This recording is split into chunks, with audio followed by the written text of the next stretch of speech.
सबसे पहले तो आज की समाअत में पे ज़रा हम बात कर लेते हैं और फिर मैं वो कानून साजी जो कौमी असम्बली में आज हुई है उस पर बाद में बात करते हैं। फैसल साहब पहले ये बताएं कि आज फिर बाज़गश्त रही 4-3 और 3-2 की। जमाल खान मंदुखैल साहब ने कहा कि भाई मैं इस पर बड़ा क्लियर हूँ, मैं एक एक हर्फ पे कायम हूँ और ये 4-3 से हमने दरखास्तें मुस्तरद की हुई हैं।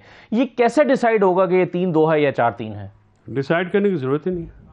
ये केस जो इस वक्त है वो इम्पॉर्टेंट है। 3-2 का फैसला है विद रिस्पेक्ट, ड्यू रिस्पेक्ट। उनकी बातों में लॉजिक नहीं है, मंतक नहीं है, ना ही उनके पास कोई लीगल प्रिंसिपल है जिस पे वो बात करते हैं। और यही बात उनको इलेक्शन कमीशन के वकील ने कही कि जो उनके पास ऑर्डर आया था उसमें 5 मेंबर जज के फैसले थे, जो दो जो जज मौजूद ही नहीं थे बेंच में, उनको ये कह के पढ़ना, मैं समझता हूँ कि ये कोई सुप्रीम कोर्ट के जज के तौर पे ये ऐसी बातें नहीं करनी चाहिए।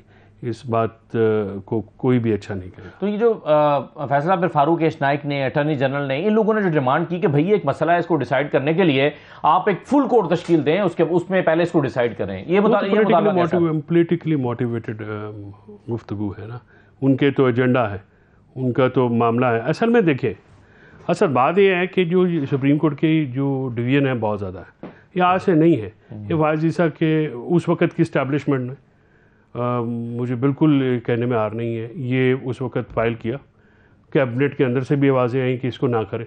इमरान खान साहब उन्हें उस वक़्त नहीं माना, ठीक है, और ये जो है वो फ़ाइल कर दिया। उसका प्रॉब्लम ये हो गया कि अब वो तो चले गए घर, वो सख्त ताकतवर हैं, ताकतवर साबिक ताकतवर को भी कुछ नहीं कहता, पॉलिटिकल लोग सामने आ रहे हैं। अब इशू ये है कि वहाँ पे जजेस के आपस में बहुत ज़्यादा रिफ्ट है और उसके पीछे भी बैकग्राउंड है। ये अगर आप जो एनुअल ईयर्स की होती हैं उसमें बार काउंसिल्स के हमारे जो चेयरमैन हैं, वाइस चेयरमैन होते हैं वो, या प्रेसिडेंट ऑफ बार की आप स्पीच उठा के देख लें, आपको ये एको करती हुई नज़र आएगी ये बात। ये एक दूसरे की शक्ल देखने भी पसंद नहीं करते बैठ के। इसका नुकसान किसको है? पाकिस्तान को है। और ये डिवाइड का फ़ायदा कौन उठा रहा है? वो लोग जो कि अनकॉन्स्टिट्यूशनल एक्ट कर रहे हैं उस बेंच में, जिसमें 27 लोगों को खुद इन्हीं 2 जजेस ने, मंसूर साहब ने भी और मंदुखैल साहब ने, 27 लोगों को रिकॉन्स्टिट्यूशन ऑफ बेंच का ऑर्डर साइन किया है। रिकॉन्स्टिट्यूशन ऑफ बेंच का ऑर्डर साइन के करने के बाद ये कैसे कहते हैं कि 4-3 का फैसला है? 5 बेंच मेंबर ने सुना है, तो 4-3 का फैसला कैसे आ सकता है? और इलेक्शन कमीशन की अंडरस्टैंडिंग इसमें मेरा ख्याल बिल्कुल ठीक रही है। उन्होंने कहा कि हमने तो 3-2 समझा है, हमारे समझने में गलती हो सकती है। वो दुरुस्त बात है, 3-2 है। मुनीब साहब ने भी ये कहा है कि आप कैसे अक़लियत को अक्सरियत में बदलते हैं और इस तरह से। और अगर ये प्रिंसिपल अप्लाई करना है तो फिर वो नोट जो ओरिजिनल 2 जजेस ने लिखा है सो मोटो के हक में, जो कि सो मोटो पावर्स एक्सरसाइज करने का जो ऑर्डर है उसका वो हिस्सा है, तो वो भी पढ़ना पड़ेगा। फिर 5-4 हो जाएगा। भाई ये बातें आप अंदर बैठ के करें, आपने पूरे इदारे को जो स्टेक पे लगा दिया और फिर जो है सियासतदान आप, क्योंकि बहुत ज़्यादा पोलराइजेशन है इस वक्त। इलेक्शन होने का मकसद यह है कि सियासी बहुत सारी पार्टियों की, वो नहीं चाहते, वो हर हद तक जाएंगे। राना सलाउल्लाह ने क्या धमकी दे दी कि वजूद ख़त्म कर देंगे इमरान खान का, वो इंटीरियर मिनिस्टर है ना, तो वो जब ये बहन वो कहते हैं मैंने सियासी वजूद पे बात की। खैर, लेकिन ये इलेक्शन कमीशन का जो तो वो तो उसका जो पटिशन फाइल किया इमरान खान ने, तो वो बदल गए हैं। हाँ। यू टर्न उसने लिया। फैसल साहब, जो इलेक्शन कमीशन का कहता है, उनका पॉइंट ऑफ व्यू आज सारा दिन ये रहा है कि भाई हमारे पास खुफिया इदारों की रिपोर्ट्स हैं, वो रिपोर्ट्स अगर आप कहेंगे तो हम आपके सामने रख देंगे, हमारे पास कोई वजह नहीं है कि हम इस पर डाउट करें कि जी।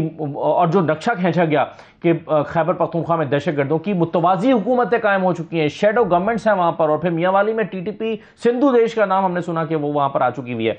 तो इलेक्शन कमीशन के पास कोई हल बचा है कि इन रिपोर्ट्स की रोशनी में फिर इलेक्शन में जाए, या इलेक्शन कमीशन ने अपना रोल पूरा किया? बात यह है कि नीयत बद हो तो बहाने हज़ार होते हैं। ये मजाक है इलेक्शन कमीशन का। ये इलेक्शन कमीशन टोटल मैलाफीडी है, इसकी सारा एंडेवर। मियांवाली में हमारे दोस्त हैं, रोज़ आते हैं। हसन खान न्याजी के का वो है, अबू ज़र सलमान न्याजी के वो ज़िले हैं, इमरान अहमद खान न्याजी का वो घर है। उधर रूटीन मालूम में काम है, कौन सी उधर टीटीपी आई है, कौन सी ऐसी ही फजूल बातें करते हैं, फिर कहते हैं कि लोग यकीन करें। और अगर वो आई है तो फिर ये सवालिया निशान किन के ऊपर उठता है? ये कैसे आए अंदर? हमारे शोधा वहाँ पे सरहदों पे है कि 80% इलाके जो हैं उसमें सिक्योरिटी के खदशात हैं, दहशतगर्दी के खदशात हैं। बात यह है कि आपने तमाम इदारों को पे सवालिया निशान लगवा दिया इलेक्शन कमीशन ने अपनी बदनीति में। यार को खौफ खुदा करें, reasonable number of armed forces मांगे वो दे भी दे, वो तो देखें फौज को क्या प्रॉब्लम है। फौज को किसी का हिस्सा तो नहीं है ना, फौज ने तो जो रीजनेबल लोग देने 4,12,000 बंदा मांगेंगे आप, तो फिर तो कोई भी पाकिस्तान में इतनी फोर्स 5-6 लाख की थी फौज हमारी, तो वो तो फिर ठीक कहते हैं ना कि यार ये क्या कर रहे हैं आप। इनकी बात अनरीजनेबल है, इलेक्शन कमीशन मिला नहीं हुआ ना, वो इलेक्शन कराना नहीं चाहते।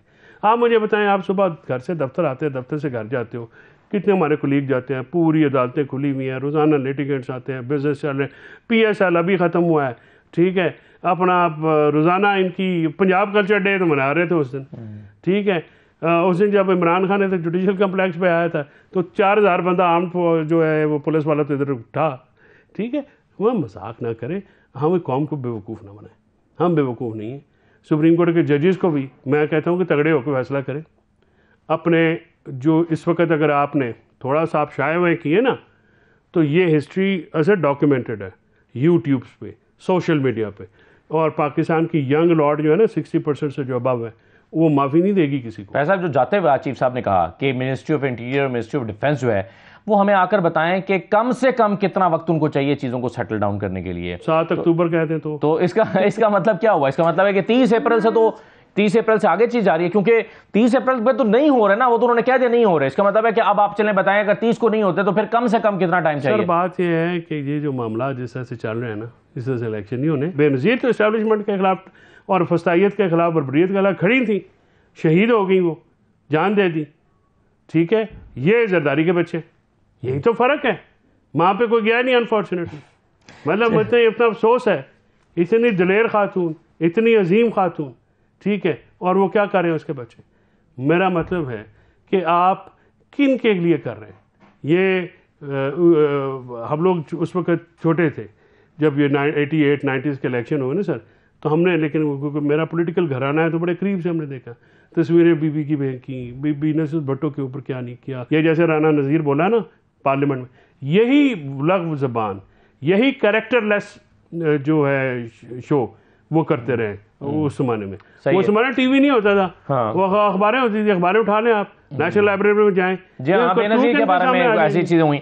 अच्छा, मैं इससे पहले कि कानून साजी जो आज हुई है, बड़ी तारीखी कानून साजी, फैसल साहब उस पर आऊँ, मुझे पहले ये बताइए कि ये जो निगरान हुकूमतों का किरदार है, इस पर भी आज सवाल उठा है कोर्ट में कि खैबर पख्तूनख्वा के जो वकील थे उन्होंने कह दिया कि हमारा तो ये रोल ही नहीं था कि हम गवर्नर से कहें कि आप तारीख दें, जबकि जैसे मुनीफ साहब ने कहा कि नहीं, आपका प्रोएक्टिव रोल अदा करना चाहिए था। तो ये बताएं कि अगर तारीख गवर्नर ने नहीं दी तो इसमें निगरान हुकूमत का भी कोई किरदार बनता था या नहीं बनता था? कि निगरान हुकूमत की मौज लगी हुई है तो मौजें बनाने का तो उनका किरदार बना, मतलब वो पागल है, वो कहेंगे कि तारीख दें, तारीख देंगे, इलेक्शन होंगे, घर जाना पड़ेगा, मौज लगी हुई है। वहाँ पे आइन उन्हें पाबंद करता है, वहाँ पे आइन तो पाबंद करता है, कानून पाबंद करता है। 90 दिन से ज़्यादा आगे कैसे लेके जाएगी सुप्रीम कोर्ट? कैसे लेके जाएगी सुप्रीम कोर्ट को? कोई लॉजिक देनी पड़ेगी ना, कोई मंतक देनी पड़ेगी। या सुप्रीम या ये कोई किंग लुई द 7th की कोर्ट थोड़ी है, उसने कहा था I am the king, I am the court, I am the jury, I am the law, उसने ये कहा था, ठीक है, फ्रेंच रेवोल्यूशन से पहले।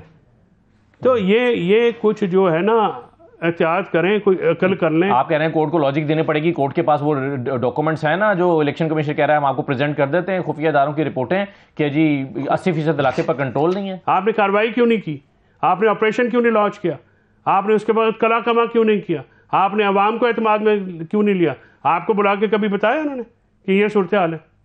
इलेक्शन कमीशन को खुफिया इदारे की रिपोर्ट आ गई है, खुफिया इदारे की रिपोर्ट, खुफिया इदारे जो हमारे इदारे हैं ना, अवाम को, कौम को एतमाद में नहीं लेना था वज़ीर आज़म ने, तो फिर अगर वो है तो फिर ये क्या कर रही है? ये इसको घर भेजें, ये शहबाज शरीफ एंड कंपनी। और एक और सवाल भी उठा कि 8 अक्टूबर तक क्या गारंटी कि ये ठीक हो जाएंगी चीजें? नहीं, वो ठीक इलेक्शन कमीशन कह रहा है जी ऑपरेशन कच्चे कल ठीक हो जाएंगे सर, वो कह रहे हैं कच्चे के इलाके में जो ऑपरेशन डाकुओं के खिलाफ चल रहा है उसको भी मुकम्मल होने में 6 महीने चाहिए। डाकू खड़े हुए, वहां से पुलिस जो है ना, वो वहां पर डाकुओं ने कागज जमा कराए। नहीं, पुलिस जो है वो मसरूफ है ना सर कच्चे के इलाके में। क्यों नहीं आप बात को समझ रहे? कच्चे के इलाके में पुलिस मसरूफ है, उसको फारिग होने में 6 महीने चाहिए। जुडिशल कम्प्लेक्स कच्चे के इलाका है, ये जो अपना हाईकोर्ट इस्लामाबाद के बाहर या जमान पाक कच्चे का इलाका है, वो इधर बिजी हैं, सारे लगाए हुए हैं। अब वो क्या कहते हैं पुलिस वाले, वीडियोस है ना सोशल मीडिया पे चल ही रही, आपने भी देखी, मैंने भी देखी। वो जाके पास में बेचारे हमारे यहाँ, हमारे देखिए ना, सारी फोर्सेज बने, अपने बच्चे हैं हमारे में से, हम उनमें से हैं, कोई हमारे अजीज़ हैं, कोई आपके अजीज़ हैं, कोई किसी के लगते हैं, कोई जो अपना एफसी वाले हमारे अपने लोग हैं, अपने बिल्कुल लोग हैं, बिल्कुल ठीक है। उन बेचारों को वक्त डाला हुआ है। फैसल साहब, एक कानून साजी पे जरा आ जाएं। आज बड़ी बड़ी इंपॉर्टेंट तारीखी नौयत की कानून साजी कौमी असम्बली में हुई है। उसमें एक तो जो आज एक हेडिंग भी अखबार में लगी हुई थी कि जी चीफ जस्टिस के पर काटने के लिए जो है वो ये कानून साजी हुई है। ये बेंच बनाने का इख्तियार जो है ये अंदरूनी मामला है सुप्रीम कोर्ट का, और उसके लिए अगर कवायद ज़वाबित बनाने हैं तो क्या सुप्रीम कोर्ट ने खुद बनाने हैं या पार्लियामेंट ने बनाने हैं? और आर्टिकल 191 जो कहता है कि जी कवायद ज़वाबित खुद बनाएं, उसमें तरमीम की भी ज़रूरत है पार्लियामेंट को, या सादा कानून साजी से हो जाएगा? देखिए जी, पार्लियामेंट में पीडीएम के हाथ आई हुई है बांद्रा माचिस, अपोजिशन है राजा रियाज एंड कंपनी, लोटे सारे, और ये वो वहाँ पे बैठ के क्या कर रहे हैं, तमाशा बना रहे हैं आइन का, कानून का। आइन में ये दो तरह की अदालतें आर्टिकल 175 में कायम की गई, एक सुप्रीम कोर्ट और हाई कोर्ट रिस्पेक्टिव प्रोविंस के लिए, यानी हर सूबे के लिए इंक्लूडिंग इस्लामाबाद। 5 हाई कोर्ट्स हैं, एक सुप्रीम कोर्ट है, और बाकी under the law subordinate law जो कोर्ट्स हैं। आर्टिकल 175(2) ये कहता है कि किसी अदालत को कोई जुरिस्डिक्शन और पावर वो हासिल नहीं होगी जो कि कॉन्स्टिट्यूशन के अलावा, अगर कॉन्स्टिट्यूशन में दी गई पावर्स के अलावा और लॉ में दी गई पावर्स के अलावा जो है वो किसी किस्म की पावर्स नहीं हुई। 2 किस्म की कोर्ट है, सुपीरियर कोर्ट्स, जिसको आप आला अदलिया कहते हैं, मातहत अदलिया कहते हैं। मातहत अदलिया सानवी लेजिस्लेशन के साथ आती है, और कॉन्स्टिट्यूशनल कोर्ट्स हैं high courts and supreme court and high court.